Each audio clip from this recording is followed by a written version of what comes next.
Tita Winnie, marami kong kakilala sumasakit yung tuhod at paa dahil sa gout.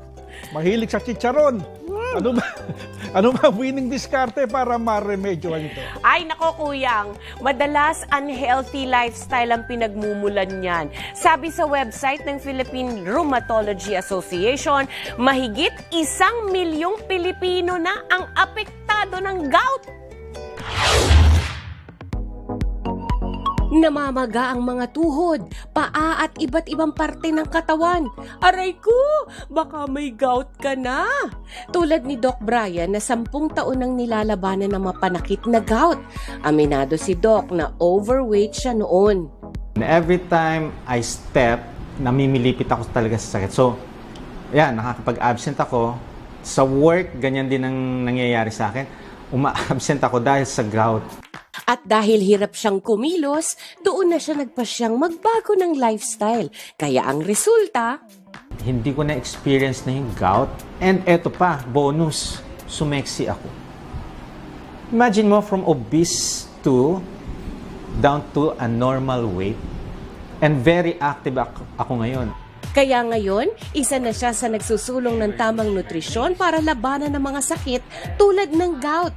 Ang kanyang winning discarte tip number 1, magbawas ng timbang, lalo na kung alam mong ikaw ay overweight. Ang unang-una kong ginawa, because I was obese too, 93 kilogram. Now I'm 67 kilograms. Lose weight. If you are diabetic, control your sugar. Winning discarte tip number 2. The best pa rin ang magluto sa bahay para regulated mo ang alat at tamis ng niluluto mo at sigurado ka pang walang preservatives. Winning discarte tip number 3. Mag-exercise kahit ang simpleng paglalakad araw-araw. You don't have to run, just walk. Bihira sa mga Pilipino ngayon na naglalakad. Alam mo bakit? Nagmamadali. Late na sa trabaho. Busy. Walang panahon. Yan ang mga naririnig ko. Pero if you're going to do a cardio workout, walking for 20-30 minutes straight, that's good. Do it daily. Be consistent.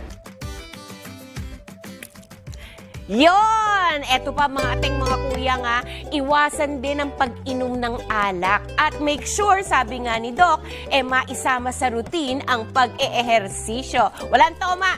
Ako po ang inyong Tita Winnie Cordero. Tandaan, sa tamang diskarte, make every moment your winning moment.